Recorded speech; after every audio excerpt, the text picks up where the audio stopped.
और एक ऐसा कार्यक्रम जो एक दिशा देने वाला कार्यक्रम आपने किया है। और ये भारत माता की, भारत माता की, और ये ब्रह्मा जी भगवान की, और ये परशुराम भगवान की, और ये खेताराम जी महाराज की, और ये आदिमानंद जी महाराज की। आज के राजकोट छात्रावास के उद्घाटन समारोह के अवसर पर मंच पर विराजमान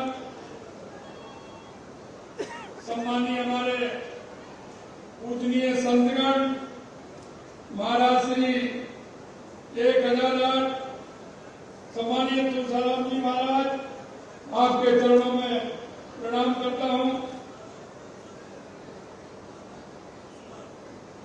श्री 1008 निर्मलदास जी महाराज, 1008 रणजीत स्वामी देवानंद जी महाराज, हमारी जयपुर की लोकप्रिय सांसद बहन मंजू शर्मा जी, मेरी कैबिनेट में मेरे साथी वन एवं पर्यावरण मंत्री भाई संजय शर्मा जी, हमारे आवर के विधायक युवा कर्मठ विधायक भाई छगन सिंह जी राजपुरोहित साहब, हमारे सिविल लाइन के विधायक सम्मानीय गोपाल शर्मा जी, आमेर के विधायक प्रशांत शर्मा जी, हमारे मुंबई से पधारे भाई राज के पुरोहित जी, पूर्व मंत्री हमारे पूर्व विधायक शंकर सिंह जी,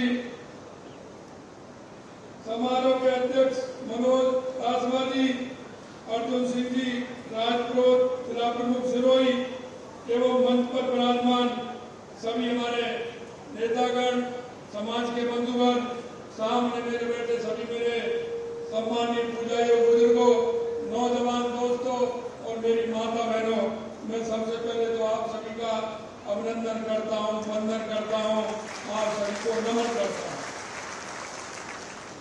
क्योंकि आपने एक ऐसे कार्यक्रम की शुरुआत की है जो आगे आने वाले युवाओं को, हमारे आने वाली बहनों को, हमारे उन भाइयों को एक दिशा देने का काम करेगा।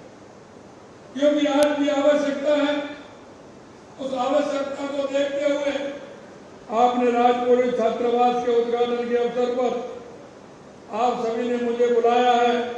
निश्चित रूप से मैं आप सभी के बीच में आकर के खुशी का अनुभव कर रहा हूं और एक ऐसे कार्यक्रम में आया हूं जिसके लिए मैं आप सभी को बहुत बहुत बधाई और शुभकामनाएं देना चाहता हूं।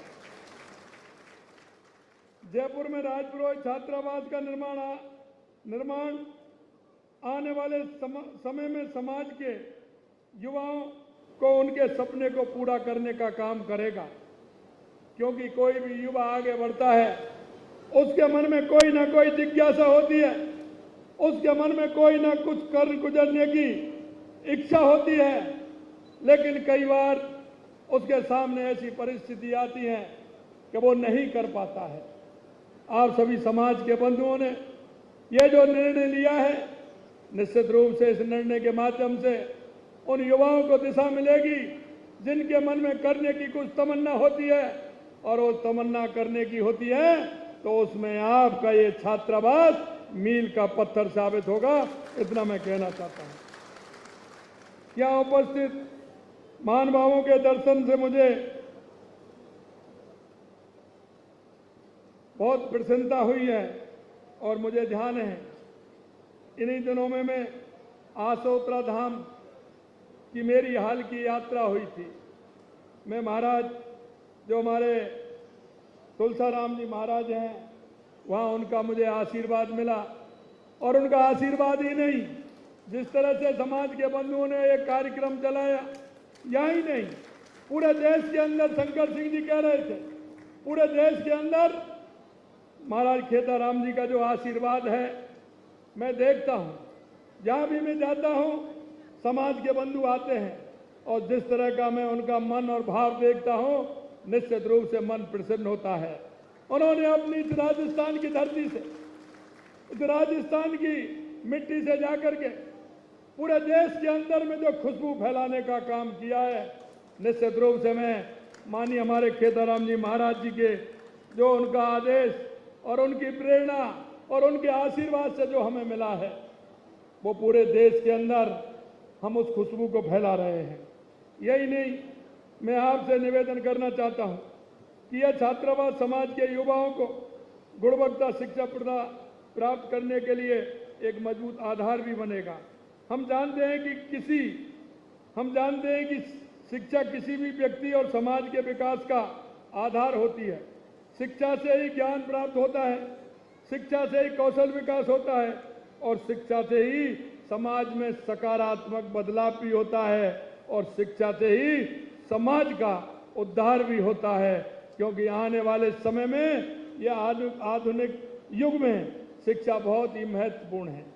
हम सभी को ध्यान भी देना चाहिए। हमें हमारे उन सभी बच्चों को, हमारे युवा भाइयों को दिशा देने का काम भी हमें करना चाहिए। शिक्षा में आत्मनिर्भर बनाती है और बेहतर जीवन जीने का मार्ग भी प्रदर्शित करती है। ग्रामीण क्षेत्रों के विद्यार्थियों को कई बार उच्च शिक्षा नहीं मिल पाती है, किसी कारण से वो प्रतियोगी परीक्षाओं में भाग नहीं ले पाते हैं। लेकिन ये अच्छा आपका सोच, आपका जो विजन है, इस विजन के माध्यम से ऐसे विद्यार्थियों को यह छात्रावास वरदान साबित होगा। यही नहीं, छात्रावास में केवल रहने खाने की सुविधा प्रदान हो ऐसा नहीं, बल्कि एक सुरक्षित और सहायक वातावरण भी प्रदान होता है, जिससे उसका आगे जो वातावरण बनता है उसमें उस बच्चे का आगे जो उसकी खूबी और हॉबी होती है उसके माध्यम से वो काम करता है। राजपुरोहित समाज ने एक आधुनिक सुविधाओं से सुसज्जित, मुझे विश्वास है कि ऐसा एक छात्रावास बनवाया है जो निश्चित रूप से छात्रावास विद्यार्थियों को एक शांत और आरामदायक वातावरण प्रदान करेगा जो पढ़ाई में सहायक भी होगा। मेरे प्यारे भाइयों मित्रों, मैं आप सभी बहुत ही भाग्यशाली हैं जिन्हें छात्रावास में रहने का अवसर मिल रहा है। इसका पूरा फायदा उठाएं, कठिन परिश्रम करें और अपने लक्ष्य को प्राप्त करें। स्वामी विवेकानंद जी ने कहा था कि 21वीं सदी भारत की होगी और 21वीं सदी भारत की होगी, और उन्होंने कहा कि उठो, जागो और इस देश दुनिया पर छा जाओ। उस दृष्टि से ये हमारा जो छात्रावास है, निश्चित रूप से स्वामी विवेकानंद जी ने कहा था उस ओर ये छात्र हमारे चलेंगे और देश दुनिया में अपना नाम करेंगे, ये मुझे विश्वास है। यही नहीं मेरे भाई और बहनों, छात्रावास समाज के युवाओं का एक मंच प्रदान भी करेगा। जैसा मैंने कहा, भारत एक युवा देश है। हमारे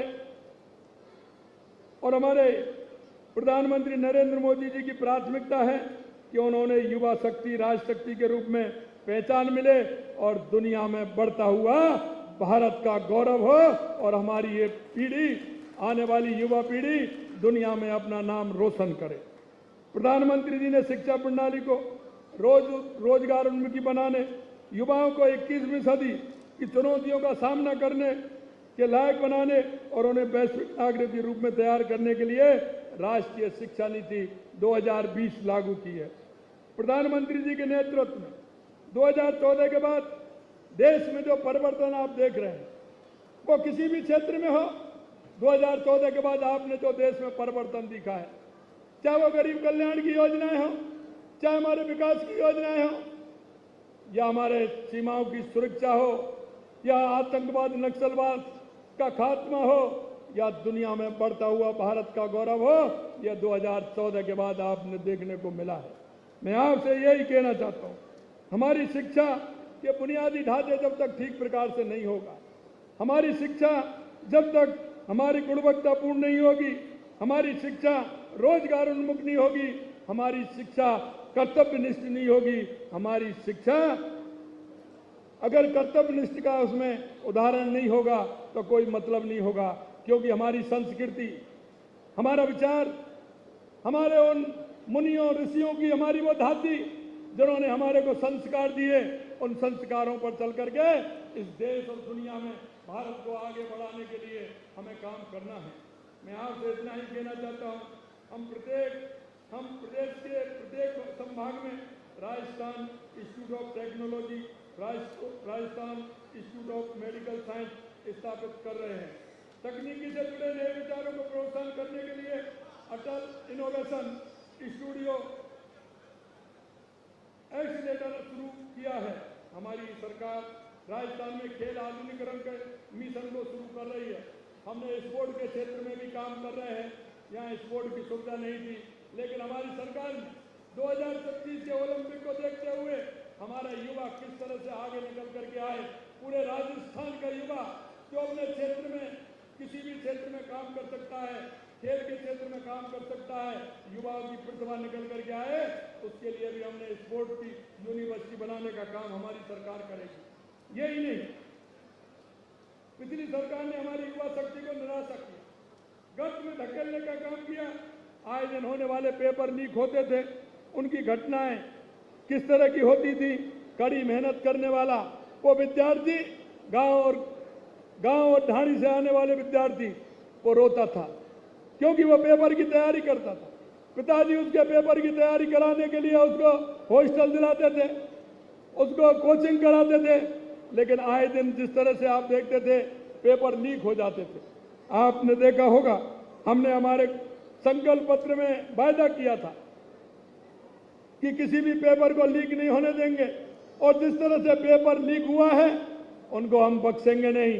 आपने देखा होगा, आए दिन देख रहे होंगे, अभी तो एक दो चल रहे हैं, लेकिन आने वाले समय में और भी आपको देखने को मिलेगा। आपने देखा होगा लगभग 108 लोगों को गिरफ्तार किया गया है। ये वो लोग हैं जिन्होंने युवाओं के सपनों को तो चकनाचूर किया। उन्होंने उस गरीब बच्चे के सपनों को चकनाचूर करने का काम किया, और हमने जनता के बीच में कहा था कि ऐसे लोग जिन्होंने उन युवाओं के सपनों को चूर चूर किया है, हम उनको छोड़ने वाले नहीं हैं। और अभी आप देखते जाइए, अभी तो 108 गिरफ्तार हुए हैं। आने वाले समय में कोई भी हो, कैसा भी हो, किसी को बख्शा नहीं जाएगा। यह मैं आपसे कहना चाहता हूं। मित्रों, पेपर लीक के अलावा अनुचित तरीकों से परीक्षा पास करने वाले अयोग्य व्यक्ति महत्वपूर्ण पदों पर पहुंचेगा तो वो नुकसान नहीं पहुंचाएगा क्या? अगर अयोग्य व्यक्ति को कहीं बैठाओगे तो वो क्या करेगा? नुकसान पहुंचाएगा ना। और हमारे पास जब योग्य हैं तो अयोग्य की क्यों? लेकिन उस सरकार ने देखा कि जिस तरह से 19 में से 17 पेपर लीक करने का काम किया, इसने हम गंभीरता से लिया है, और हमने कहा कि हम SIT गठित करेंगे। हमने वो गठित भी कर दिया और उन्होंने काम भी पूरा करना प्रारंभ कर दिया है। यही नहीं मेरे भाई और बहनों, आपने देखा होगा हमारी राज्य सरकार ने, आपने प्रदेश के युवा बेरोजगारों के लिए हमने कहा कि 70,000 पदों को हम भरेंगे, लेकिन हम आपसे कहना चाहते हैं 70,000 तो हमने कहा है, लेकिन इससे कहीं ज्यादा पदों को भरने का हम काम करेंगे। हमने युवाओं से कहा है कि आप चिंता मत करिए, जितनी वैकेंसी होंगी उतनी करेंगे, और जितनी हमें आवश्यकता होगी उतनी भर्ती नई भी निकालेंगे, लेकिन युवाओं को हम आगे बढ़ने का मौका देंगे, ये हम विश्वास दिलाते हैं। हमने कहा युवाओं को निजी क्षेत्र में कैरियर निर्माण मार्गदर्शन देने के लिए प्रदेश के समस्त संभाग मुख्यालयों पर युवा साथी केंद्र स्थापित करेंगे। सामाजिक कार्य किसी भी सभ्य समाज की पहचान है, और ये हमें एक बेहतर दुनिया बनाने की प्रेरणा भी देता है। मैं आपसे इतना कहना चाहता हूं मेरे भाइयों कि युवा समाज का भविष्य होते हैं, उसका विकास राष्ट्र के विकास का आधार होता है। युवा समाज का भविष्य होते हैं और युवा राष्ट्र का विकास का आधार होता है। युवाओं के जीवन में सकारात्मक बदलाव लाने का कोई भी प्रयास राष्ट्र निर्माण और राष्ट्र को मजबूती प्रदान करता है। मैं इस छात्रावास के निर्माण में राजपुरोहित समाज के सदस्यों के अथक प्रयासों और समर्पण की सराहना करता हूं, और ऐसे उन भामाशाहों को भी जिन्होंने इसमें अपना सहयोग दिया है, उनको भी मैं बहुत बहुत धन्यवाद और साधुवाद देना चाहता हूं। मैं आपसे अंत में निवेदन करना चाहता हूं, और वो निवेदन मेरे भाइयों में ये करना चाहता हूं कि समाज के अंदर बहुत बड़ी ताकत होती है, सरकार करती है, लेकिन समाज का जब सहयोग मिलता है तो सरकार की भी काम करने की गति मिलती है, और सरकार उसी हिसाब पर काम करती है। मैं आपको इतना विश्वास दिला सकता हूं कि आप समाज के द्वारा जो काम करेंगे, हर कार्य में समाज आपका सहयोग करेगी। निश्चित रूप से कोई किसी तरह की वो आएगी बात आएगी तो सरकार आपके साथ है, यह मैं विश्वास दिलाता हूं। देश के निर्माण के लिए, प्रदेश के निर्माण के लिए एक वातावरण बनाना भी आवश्यक है और उस वातावरण के माध्यम से समाज में आने वाली उस पीढ़ी को रास्ता दिखाने का भी हम काम करेंगे। मैं आपसे इतना ही कहना चाहता हूं, हम इस प्रदेश के एक नागरिक होने के नाते, हम इस देश के नागरिक होने के नाते हमारे भी कुछ कर्तव्य हैं और हमारे कर्तव्य यह है कि हम हमारे समाज को, हमारे राष्ट्र को आगे बढ़ाने के लिए हमको क्या करना है। क्योंकि युवा जब 18 साल का होता है उसे वोट देने का अधिकार मिलता है। बड़ी उत्सुकता होती है उसकी वोट देने की जब वो मतदाता सूची में उसका नाम आता है। लेकिन मेरे युवा भाइयों, मैं एक और निवेदन आपसे करना चाहता हूं, जैसे ही आपको मतदान देने की जिम्मेदारी मिलती है, उसका अधिकार मिलता है, उसके साथ साथ कुछ कर्तव्य भी जुड़ जाते हैं और कर्तव्य ये जुड़ जाते हैं कि हम राष्ट्र के लिए, प्रदेश के लिए हम क्या कर सकते हैं और यह कर्तव्यों के माध्यम से हम काम करते हैं। हमारे समाज हजारों सालों का समाज जिस तरह से चला है, जिस भाईचारे से चला है, जिस संस्कारों से चला है, हमें उन संस्कारों को भी नहीं छोड़ना है, उन संस्कारों के आधार पर चलना है। यही लिखा है, अधिकार तो लगे, हर आदमी अधिकार मांगता है, लेकिन कर्तव्यों को भी हमें ध्यान में रखना है और कर्तव्यों के माध्यम से हमें हमारे राष्ट्र को और प्रदेश को मजबूत करना है। आप अब देखते हैं, हमारी केंद्र की स्कीम हो या हमारी राज्य सरकार की स्कीम हो, यह स्कीम उस गरीब कल्याण के लिए है। हमारी स्कीम उस अंत में पंक्ति में व्यक्ति बैठा है उसके लिए है। हम पंडित दीनदयाल उपाध्याय के अंत्योदय के भाव को लेकर के चलते हैं। इसलिए मैं आपसे निवेदन करना चाहता हूं कि हम एक नागरिक होने का कर्तव्य, चाहे हमारे गांव में हो, चाहे हमारी ढाणी में हो, चाहे हमारे मोहल्ले में हो, चाहे हमारे अपार्टमेंट में रहता हो, कोई भी ऐसा व्यक्ति हो, चाहे आपके पास में वो काम करता हो, कोई भी ऐसा व्यक्ति हो जिसको सरकार की योजनाओं की आवश्यकता है, जिसको सरकार की योजनाओं का लाभ मिलना चाहिए, जिसकी समाज जिस उद्देश्य के लेकर के चल रही है उससे उसका भला होने वाला हो, हम उस समाज के उस अंतिम पायदान पर खड़े हुए व्यक्ति को बुला करके उसका सहयोग बन करके उसको आगे पंक्ति में खड़ा करने का काम हम कर सकते हैं। अंत में इतना ही कहना चाहता हूं कि आप सभी मिलकर के चलेंगे, हम सब एक कदम चलेंगे तो निश्चित रूप से हमारा प्रदेश 100 कदम आगे बढ़ेगा। हमें हमारे प्रदेश को एक विकसित राजस्थान बनाना है, एक उत्कृष्ट राजस्थान बनाना है और उसमें आप सभी के सहयोग की आवश्यकता है। इसलिए मैं यही कहना चाहता हूं मेरे भाई और बहनों कि हम एक अच्छा राजस्थान बनाएं, युवाओं को अच्छी दिशा देने का काम करें। युवाओं को इसी तरह से मेरे को बताया, छगन जी ने बताया कि यहाँ आवश्यकता है। मैं आपको कहना चाहता हूं हमारी सरकार आपके साथ है। आप बताइए, निश्चित रूप से हम काम करेंगे, हमारे युवाओं के लिए काम करेंगे, हमारी उन बालिकाओं के बहनों के लिए काम करेंगे तो आगे चल के समाज को मजबूत करने का काम करें। आपने एक अच्छा कार्यक्रम आयोजित किया, एक साथ इतने आप सभी लोगों के मेरे सामने बहुत अच्छे सभी मेरे मित्र, मेरे बड़े, मेरे बुजुर्ग बैठे हैं। मैं आप सभी को प्रणाम करता हूं, नमन करता हूं। समाज इस तरह के काम आगे करे, आगे आने वाली पीढ़ी को रास्ता दिखाए, इस आशा और विश्वास के साथ आप सभी ने बुलाया और मंच पर विराजमान हमारे सभी संत गणों को भी प्रणाम करता हूं, आप सभी को प्रणाम करता हूं। आप सभी को बहुत बहुत धन्यवाद, नमस्कार, जय हिंद, जय भारत, जय राजस्थान। बोलिए जय भगवान परशुराम की, खेताराम जी महाराज की, आत्मानंद जी महाराज की। और एक और मैं कहना चाहता हूं, क्योंकि वन और पर्यावरण मंत्री जी मेरे पास बैठे हैं, देश के यशस्वी प्रधानमंत्री नरेंद्र मोदी जी ने कहा है कि हम एक पौधा मां के नाम लगाएं, क्योंकि पर्यावरण के क्षेत्र में हम सब जानते हैं, कई लोग कह रहे थे, कई लोगों ने कहा था, वह हिंदू की परिभाषा भी बता रहे थे। अरे हिंदू तो वो है जो वृक्षों को भी पूजता है, पहाड़ों को भी पूजता है, नदियों को भी पूजता है। अगर एक चींटी भी अगर पैर से कहीं दब जाती है तो आह भर आती है, ये हिंदू इसे कहते हैं। मैं आपसे इतना ही कहना चाहता हूं कि मां के नाम एक पेड़ अवश्य लगाएं, उसकी परवरिश करें, पर्यावरण के क्षेत्र में भी हम काम करें, क्योंकि हमारी सरकार ये काम भी करती है। आपने देखा होगा जब 2014 में माननीय प्रधानमंत्री जी आए थे तो लिंगानुपात बहुत कम था।